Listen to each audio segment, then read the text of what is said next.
प्रतिदिन एकत्रित हुआ करते थे। कोई नहीं कहते चलो इस बार का खर्चा हम उठाएंगे, आइए तो इस सेवकाई में भाग्य हम भी होते हैं।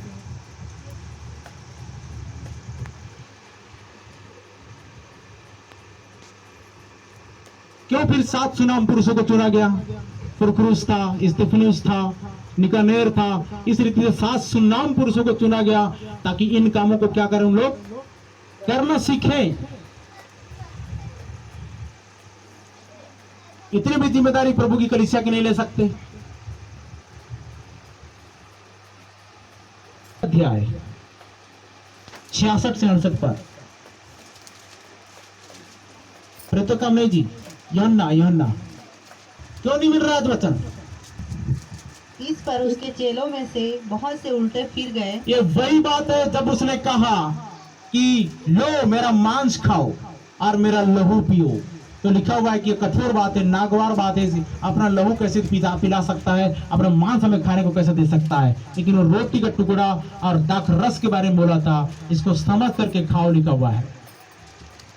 और इस पर उसके चेले बहुत से उल्टे फिर गए। आगे और उसके बाद उसके साथ न चले। और उसके बाद उसके साथ नहीं चले। तब यीशु ने उन 12 से कहा, तब यीशु ने उन 12 से कहा, जो 12 बचे हुए थे उन 12 से कहा, क्या तुम भी चले जाना चाहते हो? बताओ भैया, क्या तुम भी चले जाना चाहते हो? शमौन पतरस ने उसको उत्तर दिया, बाकी लोग तो नहीं बोल रहे थे, लेकिन शमौन पतरस ने उत्तर दिया, हे प्रभु हम किसके पास जाएं? किसके पास जाएं? अनंत जीवन की बातें तो तेरे पास, अनंत जीवन की बातें तो तेरे ही पास है। आमीन, हालेलुया, हालेलुया। अगर परमेश्वर ने ठहरा दिया तो आपको उसके लीडर को मानना ही पड़ेगा और कोई ऑप्शन नहीं है। उसके विरोध में बोलकर आप कभी भी आशीष को प्राप्त नहीं कर सकते। पता है आप लोगों को लूका 22 अध्याय 14 से 23 पद, लूका 22 14 से 23 पहुंची। जब घड़िया पहुंची तो वह प्रेरितों के साथ भोजन करने बैठा। आप देखिए लिखा हुआ है कि प्रेरितों के साथ भोजन करने बैठा। और उसने उनसे कहा, मुझे बड़ी लालसा थी कि दुख भोगने से पहले यह फसह तुम्हारे साथ खाऊं। और इसीलिए बोला कि मैं चरवाहे को मारूंगा, भेड़े क्या हो जाएंगी, तितर बितर हो जाएंगी। चरवाहे पर थोड़ा सा प्रेशर आया और भेड़े सब तितर बितर हो गए। उस बहन को मैसेज किया मैंने, क्या तू पढ़ी लिखी नहीं है? तुझे किसने बहका दिया, तुझे किसने भरमा दिया कि यहाँ पर गलत शिक्षा दी जाती है? आप उनको बोलना जो बोल रहे हैं। जितने चेले थे ना, चेलों का सुसमाचार प्रचार को मत करें। इधर मत्ती, मरकुस, लूका, यूहन्ना से काट दें और इधर पूरा पुराने नियम का प्रचार करें। उसी पतरस का प्रचार करते हैं कि 3000 बपतिस्मा लिया, लेकिन किसके नाम से लिया? उसी पौलुस का प्रचार करते जिसने सुसमाचार सुनाया। लिखा है अगर कोई सुसमाचार दूसरा तुम्हें सुनाया तो श्रापित है, लिखा है। ये खुद कैसे जो आप इस सड़ाहट के दास हैं, इस बात को नहीं समझ पाते, कोई दूसरा सुसमाचार है ही नहीं। इतना कठोर शिक्षा के बाद, इतना खरी शिक्षा के बाद अगर आप डुप्लीकेट में जाना चाहो, अगर डुप्लीकेट साइड अपनाना चाहो, तो भाई आपको कोई रोका नहीं, कोई टोका नहीं। अगर आपको डाउट है, अगर आपको शंका है, आपको संदेह है विषय में कि मैं कुछ गलत कर रहा हूं, तो आज आपको उन चीजों के लिए क्या करना पड़ेगा? शोक करना पड़ेगा।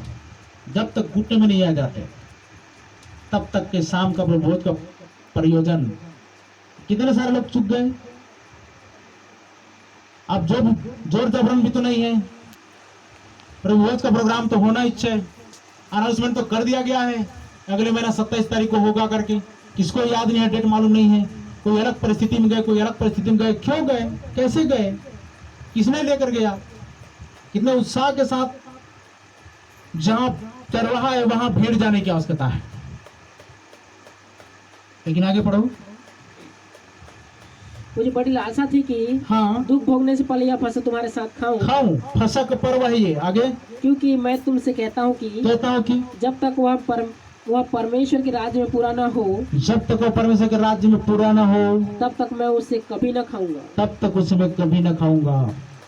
तब उसने कटोरा लेकर धन्यवाद किया और कहा, हाँ, इसको लो और आपस में बांट लो। सुनो, इसको लो और आपस में बांट लो। क्योंकि मैं तुमसे कहता हूँ कि जब तक परमेश्वर का राज्य न आए तब तक मैं दाख का रस अब से कभी न पीऊंगा। देखिए, और लास्ट था, अंतिम था, दुख भोगने से पहले। फिर उसने रोटी ली और धन्यवाद करके तोड़ी और उनको यह कहते हुए दी, यह मेरी देह है, हाँ, जो तुम्हारे लिए दी जाती है। बिल्कुल, मेरे स्मरण के लिए यही किया करो। मेरे स्मरण के लिए यही किया करो। इसी रीति से उसने भोजन के बाद कटोरा भी यह कहते हुए दिया, हाँ यह कटोरा मेरे उस लहू में जो तुम्हारे लिए बहाया जाता है नई वाचा है। ठीक है, अब इसको हम बाद में पढ़ेंगे। ये शाम का वचन है जो हमको और आपको पढ़ना है। ये शाम का वचन है, ठीक है। लेकिन उससे पहले मैं डिक्लेरेशन करना चाहूंगा। मत्ती 26 अध्याय 26 से 29 पद में ये बातें पाई जाती हैं। और यहूदा का अंत किसको मालूम है जी? कोई बताएंगे? यहूदा का अंत किसको मालूम है? यहूदा इस्करियोती का अंत कैसे हुआ? जब रोटी का टुकड़ा उसने लिया, शैतान उसमें समाया और जो करना चाहता था यीशु मसीह को पकड़वाया, क्रूस पे चढ़वाया। उसके बाद उसका अंत क्या हो गया?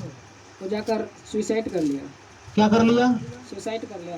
कोई ऑप्शन नहीं, परमेश्वर भी माफ नहीं कर रहा है उधर। क्या कर लिया? सुसाइड कर लिया, पकड़वा दिया ना पैसा में। तो 1 अध्याय 15 से 18 पद प्रेरितों के काम में देखिए। 1 अध्याय 15 से 18 पद जल्दी पढ़िए। अब ये तो उधर सुसमाचार में दिखा, मतलब घटना घटी, और इधर प्रेरितों के काम में क्या पूरा हो रहा है? उन्हीं दिनों में पतरस भाइयों के बीच में जो 120 व्यक्ति के लगभग थे, हाँ, खड़ा होकर कहने लगा। 120 व्यक्ति के लगभग पे खड़ा हुआ पतरस। वही पतरस जो बोला था कि हे गुरु, तुझे छोड़कर हम कहां जाएं? अनंत जीवन की बातें तो सिर्फ तेरे ही पास है। जब यीशु मसीह साफ साफ बोल दिया था, तुम सब अपना अपना मार्ग लोगे और मुझे अकेला छोड़ दोगे, लेकिन मैं अकेला नहीं, मेरा पिता मेरे साथ है। Hallelujah, hallelujah, hallelujah, hallelujah. आगे ये भाइयों, नूह अकेला खड़ा रहा, अब्राहम अकेला खड़ा रहा, उधर क्या बोलते हैं, लूत अकेला खड़ा रहा। इसी रीति से परमेश्वर के प्रत्यक्ष सेवक एलिया अकेला खड़ा रहा, मूसा अकेला खड़ा रहा। सारे लोग तो क्या विरोध कर रहे थे? क्या तू जंगल में हमें मारने ले आया है? क्या तुम्हें पानी नहीं पिलाएगा? क्या तुम्हें मटन नहीं खिलाएगा? क्या तुम्हें ऐसा प्रबंध नहीं करेगा? क्या तुम्हारे लिए ये प्रबंध नहीं करेगा? और इन सब के विषय में परमेश्वर ही उनका अगुवा था और उनको इस रीति से सिचुएशन से गुजार रहा था, ऐसी परिस्थिति में उनको ले जा रहा था। लेकिन उन्होंने क्या किया? अधिकतर कुरकुरा लिखा, एक ही दिन 23,000 लोग मर गए। कितने हजार लोग? 23,000 लोग मर गए। पढ़ो जी। हे भाइयों, अवश्य था कि पवित्र शास्त्र का वह लेख पूरा हो जो अवश्य था कि पवित्र शास्त्र का वह लेख पूरा हो जो पवित्र आत्मा ने दाऊद के मुख से यहूदा के विषय में जो यीशु के पकड़वाने वालों का अगुवा था, दाऊद के मुख के द्वारा सुने रहना। और वो कब? 800 साल पहले यहूदा इस्करियोती के बारे में भविष्यवाणी कर दिया गया था। यहूदा जन्म लेगा, यहूदा जन्म लेगा और यीशु मसीह को पकड़वाएगा। 800 साल पहले दाऊद के मुख से तो लिखा हुआ है कि यीशु मसीह के पहले 800 साल पहले दाऊद आया और यीशु मसीह के बारे में भविष्यवाणी करके गया। पढ़ो जी। दाऊद के मुख से यहूदा के विषय में, हाँ, जो यीशु के पकड़ने वालों का अगुवा था, जो यीशु के पकड़वाने वालों का अगुवा था, पहले से कहा था। पकड़वाने वालों का अगुवा, इसका मतलब बहुत सारे पकड़वाने वाले हैं, बहुत सारे दोष लगाने वाले हैं। पकड़वाने वालों का अगुवा था। क्या बोला था? पहले से कहा था, पहले से कहा था, क्योंकि वह तो हम में गिना गया, क्योंकि वह तो हम में गिना गया और इस सेवकाई में सहभागी हुआ। सुनो, वो गिना गया, सेवकाई में सहभागी हुआ, दुष्ट आत्मा निकाला, चंगाई दिया, छुटकारा दिया, अभिषेक का काम किया। लेकिन आगे पढ़ो, उसने अधर्म की कमाई से एक खेत मोल लिया। अरे वाह, किसी कमाई से? अधर्म की कमाई से। अधर्म की कमाई से। और सिर के बाल गिरा, और सिर के बल गिरा, और उसका पेट फट गया, और उसका पेट फट गया, और उसकी सब अंतड़ियां निकल पड़ी, और उसकी सब अंतड़ियां निकल पड़ी। इस बात को यरूशलेम के सब रहने वाले जानते बहुत हैं। खतरनाक मौत, बहुत डेंजरस मौत। जीवित परमेश्वर के हाथ पे पड़ना बहुत भयानक बात है। जब वचन नहीं खुलता है तो लोगों को लगता रहता है सब कुछ सामान्य है, क्योंकि आपको पता है परमेश्वर भस्म करने वाली आग है। आग है। क्या समझ रखे? 18 तक हो गया? पर हाँ, तो लिखा हुआ है वो सिर के बल गिरा और उस जमीन का नाम जो है ना हकलदमा कहलाएगा, लिखा हुआ है, अर्थात लहू का खेत। अधर्म के धन से उसने क्या किया? एक खेत मोल लिया। कौन सा अधर्म के धन से?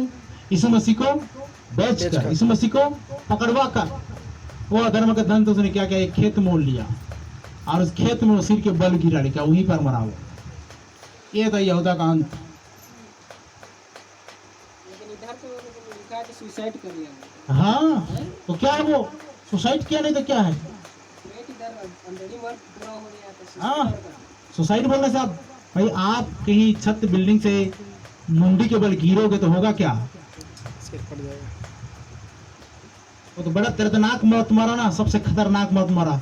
इधर तो तुम्हें बोल रहा था कोरह दातान अभिराम, ये सब ने मूसा के विरोध में बातें की और लिखा हुआ है वहां पर कि जमीन फट गया और उनको गरस लिया, निगल लिया जिंदा।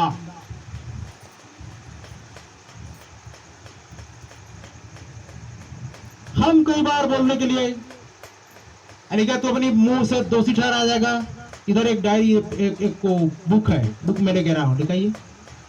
एक बुक है, यह कह सका किया कह सका मैं तो नाकाबिल हूँ। मैं तो नाकाबिल हूँ। मैं सोचता हूँ मैं सोचता हूँ कि परमेश्वर को तो किसी तुच्छ अयोग्य अनपढ़ अज्ञानी व्यक्ति को लेना होता है, परमेश्वर को तो किसी तुच्छ ज्ञानी अनपढ़ इन लोगों को लेना होता है, क्योंकि ऐसा करने के अंतर्गत परमेश्वर किसी ऐसे को ले रहा होता है जो कुछ नहीं जानता है। जो कुछ नहीं जानता है, जो कुछ नहीं जानता, परमेश्वर किसी ऐसे को ले रहा होता है। जो कोई ऐसा होता है जो कोई ऐसा होता है जिसे बाहर निकाला जा चुका है, जिसे बाहर निकाला जा चुका है। यही है वह जो परमेश्वर के ऐसे लोगों के प्रति मेरे प्रेम को उभारता है। यही है, यही जो परमेश्वर के प्रति प्रेम को उभारता है। वे उन्हें हाँ पवित्र हो हल्ला मचाने वाले हाँ, या नाजायज लोगों के रूप में बाहर निकाल देते हैं। सुने, हो हल्ला मचाने वाले पवित्र पाखंडी के लोग बोल करके। और क्या लिखा हुआ है जी? परमेश्वर उन्हें ऊपर उठाने के लिए तैयार रहता है जब परमेश्वर उन्हें ऊपर उठाने के लिए तैयार रहता है और उनके साथ कुछ करता है और उनके साथ कुछ करता है और उसे ऐसा करना भाता है, और उसे ऐसा करना भाता है, ये यही दिखाता है ये यही दिखाता है कि वह परमेश्वर है। कौन है? परमेश्वर आगे पढ़ो। वह किसी ऐसे को लेता है जो कुछ नहीं है जो ऐसे को लेता है वो कुछ नहीं है और उसमें से किसी को बना डालता है। और उसमें से किसी को क्या कर डालता है? वो बना डालता है। ओ मुझ जैसे एक पापी को लेता है और उसे एक मसीह बना देता है। और उसे एक मसीह बना देता है। परमेश्वर का हाथ ही ऐसा करता है। परमेश्वर के हाथ ही ऐसा करता है। कितनी बार हम ऐसे लोगों को देखते हैं कितनी बार हम ऐसे लोगों को देखते हैं जो बड़े बड़े पदों पर ऊंचाइयों पर बड़े बड़े पदों पर ऊंचाइयों पर चढ़ते चले जा रहे हैं और उनके नाम बड़े ऊंचे हो जाते हैं, और उनके नाम बड़े ऊंचे दर्जे में हो जाते हैं। परंतु कभी कभी यह वह नहीं होता है परंतु कभी कभी यह वह नहीं होता है।